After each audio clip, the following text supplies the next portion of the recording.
오늘 주제는 이제 만성 두드러기입니다. 두드러기 때문에 고생을 많이 하는 경우가 있습니다. 그런데 대개 원인을 얘기하면은 뭐 알레르기성이다 이렇게 해서 알레르기를 찾습니다. 그런데 안 찾아집니다. 또 알레르기에 대한 것을 찾았다 하더라도 고치는 방법이 없습니다. 그런데 한의학에는 뚜렷한 원인이 있고 그 원리가 있습니다.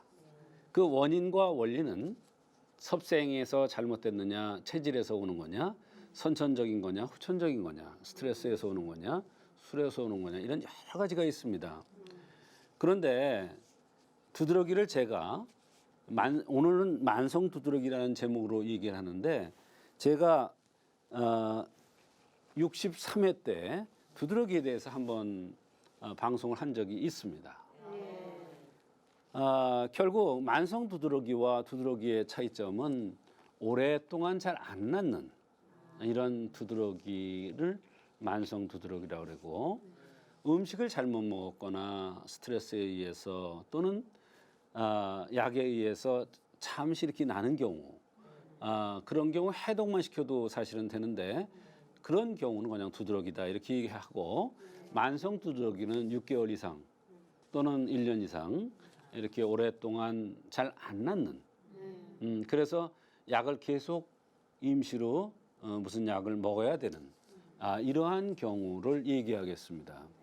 그래서 지난 시간에는 생리전 증후군이 있으면 그 두드러기가 생긴다는 말씀을 드린 적이 있는데, 생리전 증후군이라는 것은 왜 생기느냐 하면 몸이 차서 순환이 안 되는 겁니다. 그러니까 몸이 차서 순환이 안 돼도 두드러기가 생길 수 있다. 그럴 때 이제 오적산 같은 약을 쓰면은 두드러기가 치료가 됩니다. 두 번째는 60대 여성이 노인성으로 혈이 쇠해서, 말하자면 나이가 들면 머리카락도 빠지고 머리도 쇠고 피부도 쭈글쭈글해지고 피부도 건조해지죠. 말하자면 피부에 검버섯 같은 것도 많이 생겨요. 이것은 피부 호흡이 안 되는 거예요.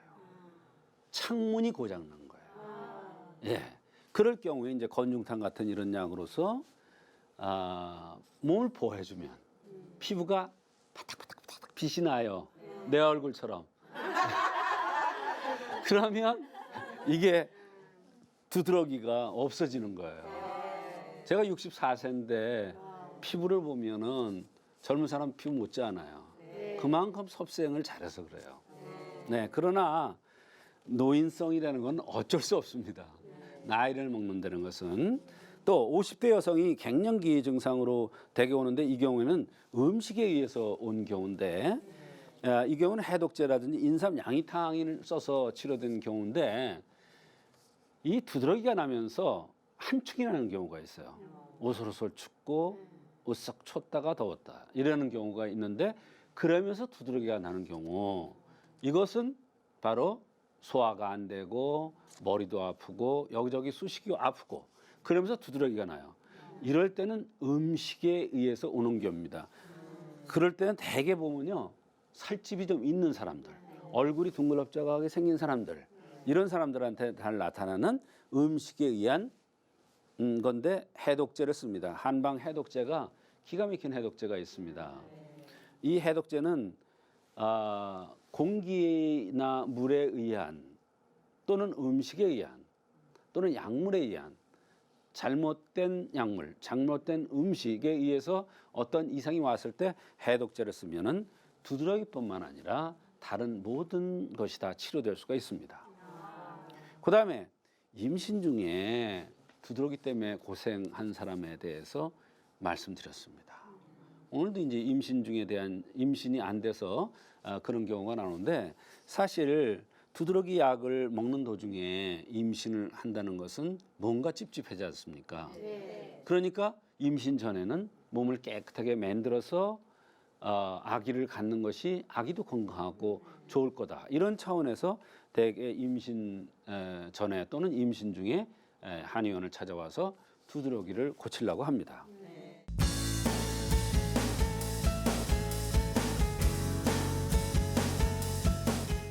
만성 두드러기의 한의학적인 원인은 이제 크게 성인과 어린이로 나눌 수가 있는데 성인의 경우는 다마라고 그래서 스트레스에 의해서 오는 경우가 많습니다. 노폐물이 쌓이는 나이가 들면서 이것저것 나쁜 음식이라든지 이런 게 쌓이는 가운데 스트레스가 합쳐지면 그걸 다마라고 그래요. 그런 것에 의해서 오는 경우가 제일 많습니다. 성인의 경우는요. 이 다마에서 오는 경우도요. 종류가 많아요. 머리에 의한 또는 가슴에 의한 위장에 의한 하초에 의한 다마가 있어요. 그러니까 담음이라도 다 달라요. 그다음에 어린이 경우에는 내상 먹는 것에 의해서 잘 오는데 어린이 경우에는 선천적인 요소에서 올 수가 있어요. 내상이라도 말하자면 어린이병은 대개 선천적인 요소에서 많이 오는데 잘못 먹어서 오기도 합니다. 말하자면 식탐이 있는 애들, 배고프면 못 참는 애들, 또 식탐이 없는 것 같으면서도 배고프면 막 그냥 허겁지겁 먹는 애들, 또는 요즘 보면 음식이 문제가 많아요. 방부제 같은 게 들어있는 뭐 이런 나쁜 음식을 먹어서 오는 이런 어린이 내상에 의한 두드러기도 있습니다. 또 다마에 의한 두드러기라는 것은 여기 보면 화담청화라고 그랬죠. 네. 화담청화라는 건 뭐냐면 담을 화하고 화를 말킨다 이런 뜻이에요. 그러니까 이게 담화죠, 담화. 예. 그러니까 담화를 없애는 방법이 화담청화 이런 방법이 있다 이런 얘기예요. 대개 양명형이라고 해서 이제 두툼하게 얼굴 두툼하게 생기고 식탐이 많고 뭐든지 잘 먹는 사람들, 백골애가 나오고 가슴이 큰 사람들, 살집이 좀 있는 사람들이 대개 화담청화 요법을 써야 이 두드러기가 담화에 의한 두드러기가 치료됩니다. 또 두 번째로는 담음이 운행이 안 돼. 담음이 운행이 안 되면 어떠냐면 특징이 음식을 먹으면요. 내려가다 여기가 딱 맥힌 것 같다 그래요. 항상 여기에 돌 같은 게 하나 들어있는 것 같다 그래요. 이런 경우가 담음이 운행이 안 되는 거예요. 그래서 두드러기가 나는데 그 특징은 눈 주변이 검게 생긴 게 특징입니다. 아래 위에 눈 주변이 아래도 검고 위에도 검어요. 숯 발라놓은 것처럼 이런 것이 이제 담음의 운행이 안 돼서 오는 그러한 담화에 의한 두드러기가 되겠습니다. 또 이유 없이 자꾸 살이 찌는 습담이라고 그러는 건 이제 살이 찌고 살이 잘 안 빠지는 사람들, 몸이 무거운 사람들, 얼굴이 푸석푸석한 사람들, 이런 사람들은 습담이 쌓여서 그렇다고 그래요. 그럴 때는 이제 도담요법이라는 걸 쓰는데 이런 사람들이 말하자면 퉁퉁하고 살이 안 빠지고 자꾸 살이 찌는 사람들이 담화에 의해서 오는데 그럴 경우는 도담요법을 쓰면은 두드러기가 치료가 될 수가 있는 것입니다.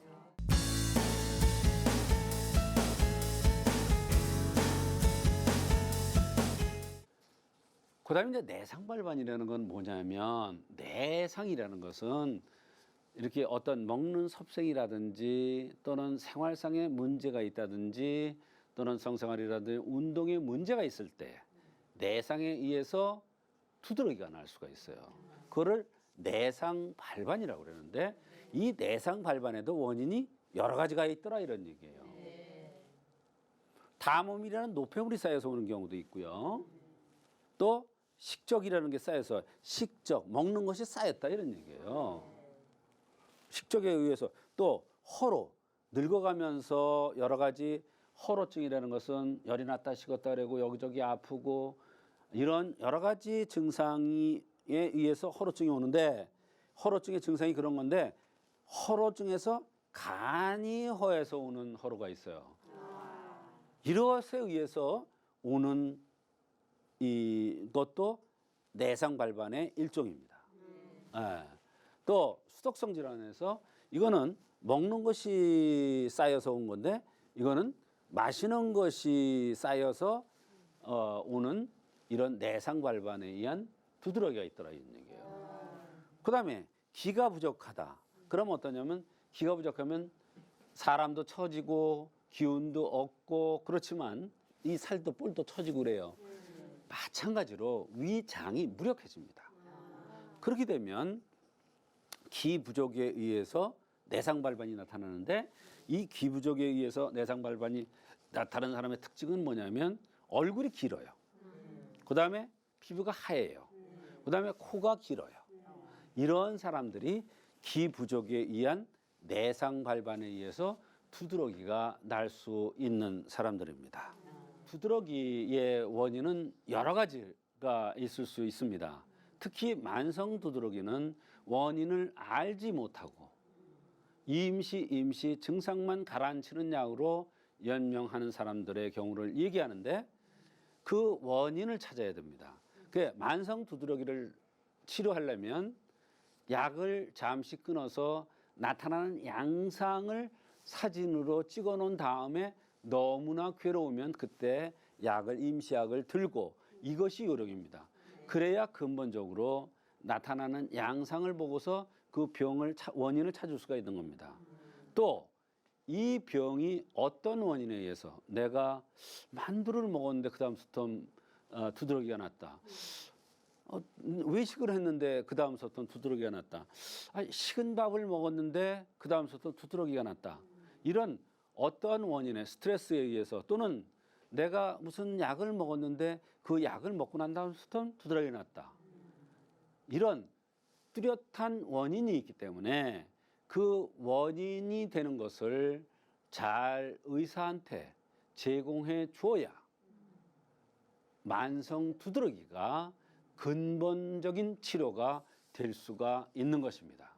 오늘은 만성 두드러기의 한방 치료에 대해서 말씀드렸습니다. 일반 두드러기와 만성 두드러기의 차이, 그리고 만성 두드러기의 원인까지 강의로 듣고 오셨습니다. 이제 본격적인 치료 사례들 함께 만나보도록 할 텐데요. 박사님, 첫 번째 치료 사례 어떤 거 가지고 오셨나요? 네, 30대 초반의 여성이 임신을 하려는데 만성 두드러기가 심해서 항히스타민제를 복용 중이라고 하면서 내원했습니다. 임신을 하면 양약을 들을 수 없을 것 같아서 고민하다가 어느 분이 한약으로 만성 두드러기가 치료된다는 이야기를 듣고 한약으로 피부병을 고칠 겸 임신을 하기 위해서 내원하였는데요. 한약을 투여 후 두드러기가 치료되어서 항히스타민제를 끊을 수 있었으며 몸이 좋아져서 건강한 아기를 임신했다가 출산에 성공까지 한 경우가 있었습니다. 네, 사실 임신을 하면 가장 걱정되는 부분이 이렇게 약을 함부로 복용할 수 없다는 건데요. 다행히 생약인 한약을 복용할 수 있다니까 정말 다행인 것 같습니다. 그렇다면 구체적인 증상들도 좀 소개를 해주시죠. 네, 만성 두드러기로 항히스타민제를 10년 이상 복용했다고 했습니다. 두드러기가 특히 밤에 더욱 심한데, 원래도 피부가 약해서 잘 가려웠었는데, 처음에 두드러기가 시작된 것은 방광염이 심해서 항생제를 아주 세게 복용한 후에 시작된 듯하다고 했습니다. 몸살 기운이 있으면서 소변이 잘 안 나오고 배가 아팠었으며 명치 이하가 답답할 때가 많았고, 아주 어릴 때는 이유 없이 쓰러진 적도 있다고 했습니다. 어깨가 잘 아프고 등도 아플 때가 많으며 임신을 계획 중인데 너무나 걱정이라고 하면서 내원한 것입니다. 네, 가려움증이 밤에 더 심해진다고 하셨는데 이렇게 밤에 더 심해지는 원인 또 있을까요? 네, 한의학에서는 어떤 증상이 낮에 심하냐 밤에 심하냐에 따라서 다르게 해석을 하는데, 낮이고 밤이고 가릴 것 없이 또 증상들이 심해지는 경우도 있죠. 이 모든 것을 다 원인과 치료법이 다릅니다. 밤에 심한 것은 대개 혈이 부족돼서 나타난 경우가 많습니다. 또 한 가지는 식적열이라고 해서 식적에 의한 두복열로 인해서 야간에 가려움증이 심해지는 경우도 볼 수가 있습니다. 네, 식적에 의한 두복열 어떤 증상인가요? 네, 두복열이라는 것은 바로 배에서 열이 난다 이런 얘기예요. 이것은 음식 섭생이 잘못돼서 소화가 안 되면 야간에 배가 뜨끈뜨끈하게 열이 납니다. 그래서 잠을 잘 때 배를 이렇게 까고 자는 사람들 있죠. 이런 사람들은 대개 저녁 식사를 많이 해서 밤에 배에서 열이 나는 겁니다. 이 여성도 스트레스성 소화 장애에 의해서 두드러기이므로 밤에 증상이 심하다고 판단되었고 화담 청화탕이라는 것을 투여하여 좋은 결과가 있었던 것입니다. 네, 이렇게 스트레스성 소화 장애가 원인이 됐다고 판단하신 그 근거가 궁금하거든요. 네, 이것을 설명하려면 생긴 모습을 말씀드려야 할 것 같습니다. 얼굴이 앞으로 돌출된 돌출형입니다. 네, 또 얼굴이 붉습니다. 또 코가 여성치고 길면서 내려먹었습니다. 키는 160에 60kg 정도 나가니까 약간 통통한 그런 형입니다. 살집이 있는. 얼굴이 이렇게 함한 사람이 있고 얼굴이 반대로 돌출된 형이 있습니다. 얼굴이 함았다는 것은 차다, 순환이 안 된다, 이렇게 볼 수가 있습니다. 음적이고 냉한 체질이 되겠죠. 반대로 얼굴이 이렇게 돌출된 형은 양적이고 열이나 화에 의해서 여러 가지 병들이 발생될 가능성이 많은 체질입니다. 그런데 이 여성은 얼굴이 돌출되었을 뿐만 아니라 얼굴이 붉음으로 화가 자주 동해서 여러 가지 병이 생겼을 것으로 생각된 것입니다. 그러니 신경성 소화 장애로 인해서 두드러기가 생긴 것으로 판단을 한 것입니다. 더군다나 이 여성은 피부가 따끔따끔거린다고 했는데 이것도 화가 심해서 나타나는 전형적인 증상 중에 하나가 되겠습니다. 네, 피부가 어떻게 아픈지도 중요한 거였습니다. 이 여성분의 경우에는 따끔거리면서 아픈 것이 특징이었어요. 그렇습니다. 그 통증의 양상이 대단히 중요합니다. 이렇게 따끔거리면서 아픈 것을 한의학에서는 찌를자 해서 자통 이렇게 이야기를 합니다. 또 피부가 은근하게 가려운 경우가 있습니다. 또 따끔거리면서 가려운 경우가 있습니다. 두 가지는 전혀 그 원인이 다르고 치료법도 다릅니다. 또 이 여성은 코가 길게 내려 먹은 것이 특징이었는데요. 여성은 코가 짧은 것이 보통이죠. 코가 길게 내려먹은 생김사라면 일반적으로 집안에 있으면 처지고 귀찮아합니다. 또 우울해집니다. 반대로 바깥에 나가면 아주 활달해지고 적극적이고 자기 주관이 뚜렷한 것이 특징입니다. 그런데 여성이기 때문에 사회적인 이런저런 제약이 많이 있겠죠. 그래서 항상 화가 울체돼서 병이 이론이 된다는 이론이 성립이 되는 것입니다. 마지막으로 맥은 72, 70맥으로 비위에 떨어졌습니다. 말하자면 소화와 관련돼서 병이 왔을 것이라는 것을 유추할 수 있는 그러한 맥이 되겠습니다. 네, 정말 이렇게 생김새와 성격, 맥까지 모두 병과 연관되는 것 같습니다. 네. 그렇다면 이분의 경우에는 또 어릴 적에 쓰러진 적이 있다고 하셨는데 네. 이것도 연관이 있는 건가요? 예, 두드러기가 연관이 많다고는 볼 수는 없는데요. 그렇지만 생긴 모습을 볼 때 중기증으로 보입니다.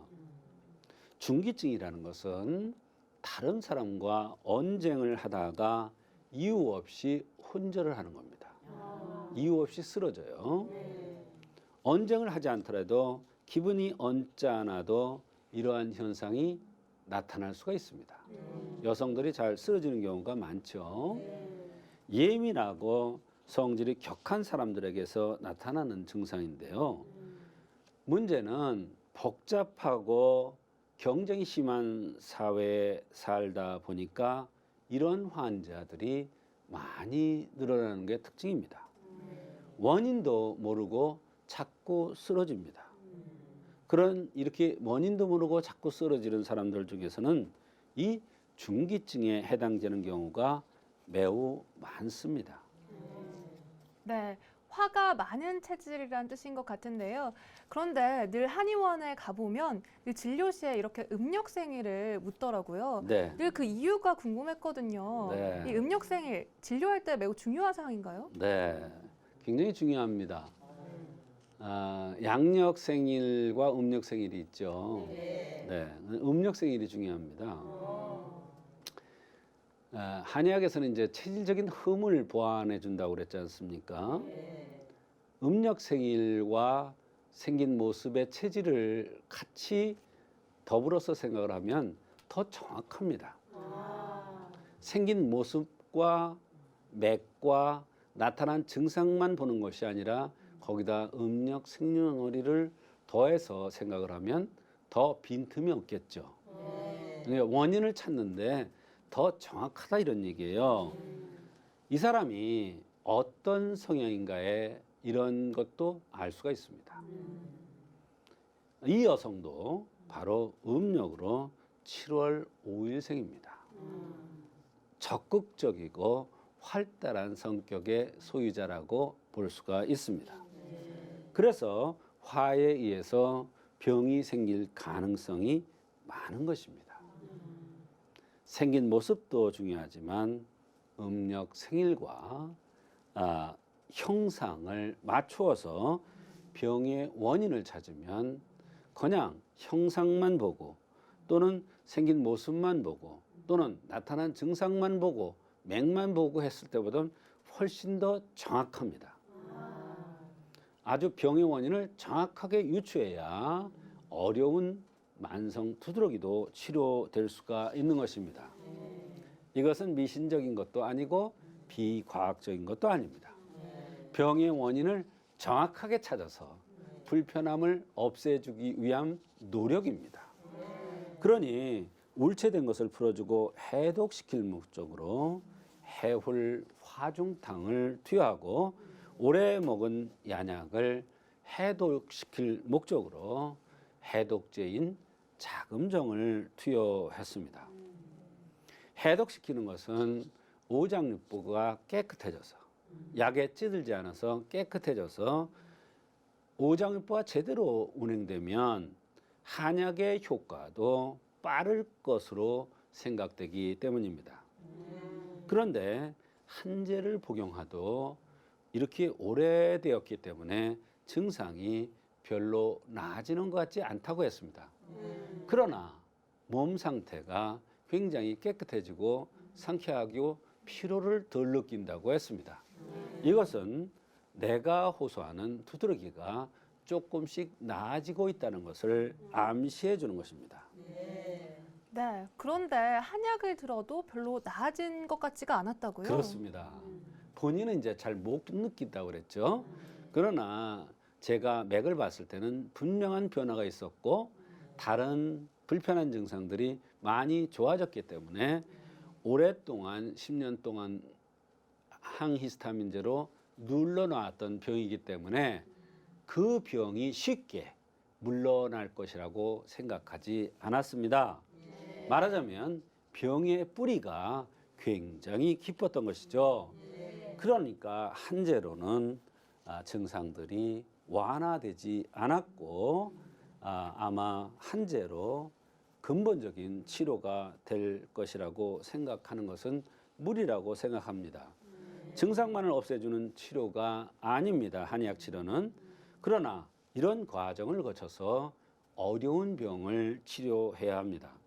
뿌리가 깊은 병은 근본적인 치료가 우선이 되고 그 다음으로 위장의 담화를 없애주기 위해서 화담 청화탕을 투여한 것입니다. 네, 정말 오래된 병일수록 더 차근차근 그리고 그 근본적인 치료부터 해나가는 게 더 중요한 것 같습니다. 또 이분의 경우에는 이 위장의 담화를 없애주는 이 화담 청화탕을 처방해 주셨는데 네, 이 위장과 관련해서 또 두드러기가 연관이 있는 건가요? 그렇습니다. 말씀하신 대로 화담 청화탕은 신경성 소화불량을 치료하는 한약입니다. 마음이 편치 못해서 오는 소화불량을 치료하는 약이 화담청화탕입니다. 그런데 비위는 사지를 주관하기도 하지만 피육을 주관합니다. 피부와 육, 살을 주관합니다. 피육은 피부와 살인데 비위에서 문제가 생기면, 소화계통에 문제가 생기면 이 피부와 살의 영향을 아주 직접 줍니다. 그래서 소화장애가 있으면 두드러기가 나타나는 것입니다. 더군다나 화가 울체된 신경성 소화불량이면 피부에 더욱 심하게 따끔따끔하게 나타나는 것입니다. 말하자면 따끔따끔하게 가려운 증상이 나타나는 것입니다. 신경성 소화장애에 의한 것이므로 밤의 증상이 더 심했고 이런 이론은 한의학의 독특한 이론이기 때문에 아마도 밤에 증상이 심하다고 여기저기 가서 얘기해도 잘 알아듣기가 쉽지 않았을 것입니다. 그러므로 두드러기가 생겼을 때 항히스타민제 같은 임시로 가라앉히는 약분이 없으므로 양약을 들 때만 증상이 가라앉아서 만성화되고 그렇게 오랫동안 고생을 했던 것입니다. 네, 한제를 들 때는 별 효과가 없었는데 그렇다면 장기적으로 복용한 후에는 좀 효과를 봤나요? 그렇습니다. 한제를 더 들면서부터 본인이 느끼기에 피부의 따끔거림이 많이 가라앉았고 주부습진처럼 손끝이 벗겨지던 것도 좋아졌으며 항히스타민제를 끊고 한 달간을 복용하지 않았는데도 몸이 가렵지 않았다고 했습니다. 환자가 너무나 신기했습니다. 10년 동안이나 계속 양약을 들던 그런 두드러기인데 효과가 나기 시작하니까 얼마나 신기했겠습니까? 투제를 복용하고부터는 가려움도 없고 몸의 컨디션도 굉장히 좋아지고 항히스타민제를 전혀 복용하지 않아도 될 정도가 되었는데 몇 개월 후에 아기를 임신하는 데 성공했고 출산 후 2년 만에 다시 조금씩 증상들이 나타나는 것 같아서 다시 내원해서 확인된 사항이 되겠습니다. 네, 이렇게 만성 두드러기가 치료돼서 몸도 좋아져서 임신과 출산까지 하셨는데 네, 그런데 다시 병이 재발되신 거군요. 그렇습니다. 한약을 투여 후에 만성 두드러기도 치료되고 몸도 좋아져서 또 임신에 성공하여 건강한 아기를 출산하였습니다. 그런데 몸조리를 못하니까 면역력이 떨어지고 그렇게 되니까 다시 같은 현상이 나타나는 것입니다. 사람의 병은 완벽하게 치료해도 섭생을 잘 하지 못하면 재발하는 것이 특징입니다. 한약이 임시약이라는 뜻이 아니고 그 형에 그 병이 생기기 때문에 주변 환경상 스트레스에 노출되거나 또는 저녁 식사를 많이 하거나 이런 식습관이 잘못되면 몸의 저항력이 떨어지면서 차츰차츰 같은 현상이 반복이 됩니다. 더군다나 이 여성은 출산 후 2년이 되었기 때문에 면역력이 많이 감소됐을 것이고 그렇기 때문에 다시 같은 증상이 서서히 나타났던 것입니다.